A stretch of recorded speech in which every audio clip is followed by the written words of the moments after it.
Hello guys, आज हम class 10 की इंग्लिश की बुक द फर्स्ट फ्लाइट का चैप्टर 7 रीड करेंगे, जिसका नाम है ग्लिम्पिस ऑफ इंडिया, भारत की एक झलक। और जिसमें हम फर्स्ट पार्ट और सेकंड पार्ट कर चुके हैं। इसका first part a backup from Goa था, सेकंड वाला कुर्ग है, और इसका थर्ड पार्ट हम आज करेंगे टी फ्रॉम आसाम।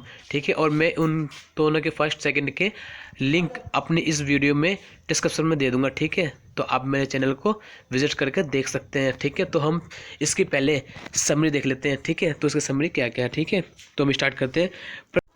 प्रंजुल एक आसाम का बालक है जो दिल्ली के एक स्कूल में राजवीर का सहपाठी है। क्या दोस्त है। प्रंजुल के पिता ऊपरी आसाम के एक चाय बागान में मैनेजर हैं और प्रंजुल ने राजवीर को गर्मियों की छुट्टियों में अपने घर आने का निमंत्रण दिया।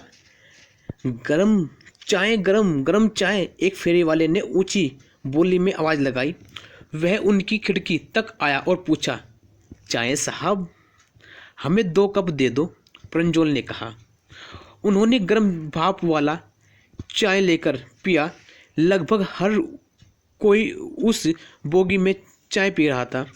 क्या तुम जानते हो कि 80 करोड़ से ऊपर चाय के कप विश्व भर में प्रतिदिन पिए जाते हैं? राजवीर ने कहा।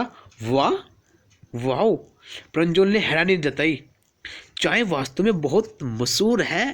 रेल स्टेशन से बाहर निकली प्रंजुल ने फिर से अपनी जासूसी पुस्तक पढ़नी शुरू कर दी।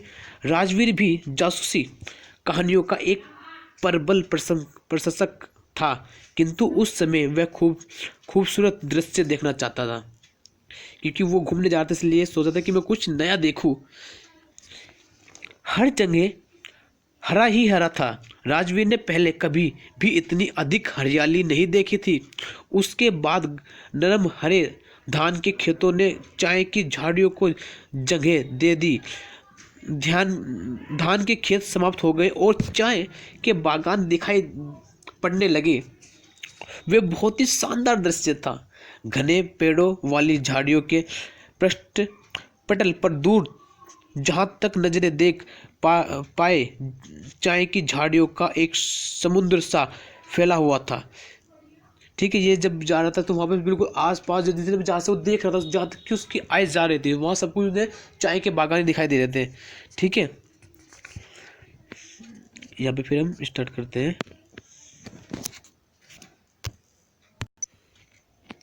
और चाय के छोटे पौधों को बोना करते हुए लंबे दृढ़ छायादार वृक्ष के ओर बीच में करीने से लगी झाड़ियों की कतारों में गुड़िया जैसी हिलती आकृति भी थी।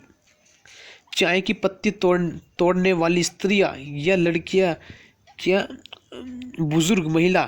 कुछ दूरी पर एक भद्दी इमारत थी जिसकी लंबी चिमनियों से धुआं तरंगों में लहरा रहा था। देखो, एक चाय का बाग, राजवीर रोमांचित होते हुए बोला। प्रंजुल जो ऐसे ही एक बागान में पैदा हुआ था और वहीं पर उसका लालन पालन हुआ था, ने राजवीर के रोमांचित होने पर कोई ध्यान नहीं दिया, क्योंकि वो क्या, उसको तो वो वहीं पे रहता था तो उसे इतना इंटरेस्ट नहीं आया, पर वो उसके इंटरेस्ट को देख रहा था कि वो कितना खुश है यहाँ पर आकर। ठीक है, वे बहुत ही शानदार दृश्य था। ठीक है, तो यहाँ पे स्टार्ट करते हैं। ओह, अब ये चाय का प्रदेश आ गया है। आसाम में विश्व के सबसे बड़े चाय के बगीचे हैं। अपनी पूरी जिंदगी में भी इनको पूरा नहीं देखा जा सकता। मैं काफ़ी कुछ चाय के बारे में पढ़ता रहा हूँ, राजवीर ने कहा।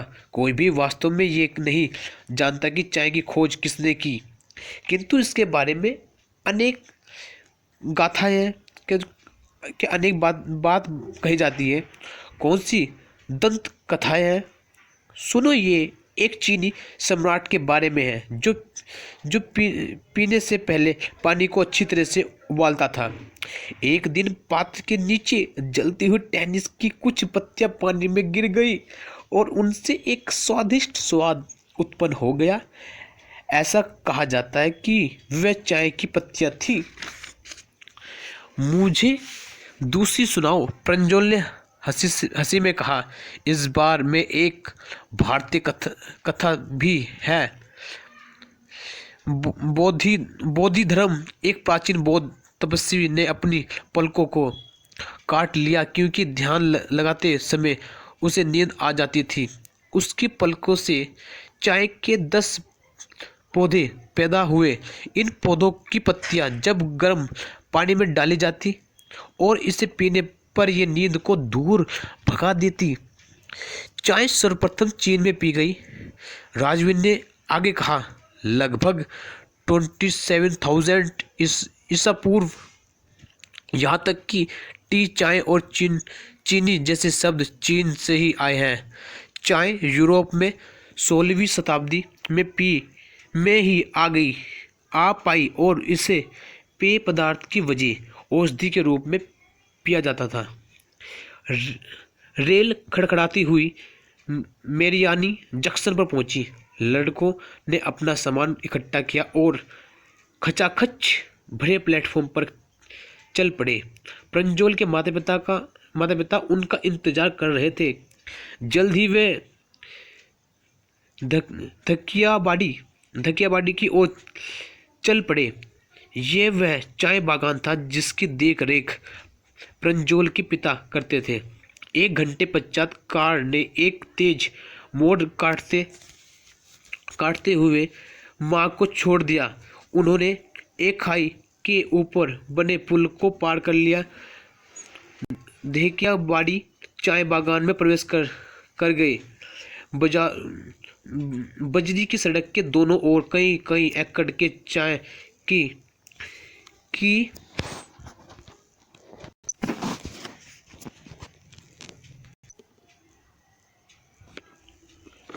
पत्तियां तोड़ने वाली महिलाओं की टोलियां अपनी पीठ पर बांस के टोकरे बांधे, प्लास्टिक की एयरपेन पहने हुए नई फूटती हुई कौनपहले तोड़ रही थी। मतलब कि जो नई पत्तियां थी वो तोड़ रही थी। प्रंजोल के पिता ने अपनी कार की गति कम की और एक ट्रैक्टर को जो चाय की पत्तियों की ट्रॉली को लादे हुए जा रहा था गुजरने दिया।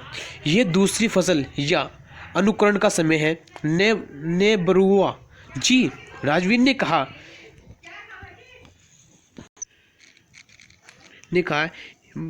कहा ये मई से जुलाई तक का समय होता है और सबसे बढ़िया चाय पैदा करता है।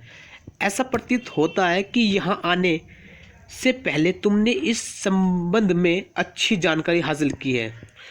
प्रंजोल के पिता ने आश्चर्य से कहा, हाँ बेरुआ जी, राजवीर ने स्वीकार किया, किंतु मुझे उम्मीद है कि जब तक मैं यहाँ हूँ मुझे और अधिक जानने को मिलेगा। ठीक है गाइस, तो थैंक यू गाइस। ओके।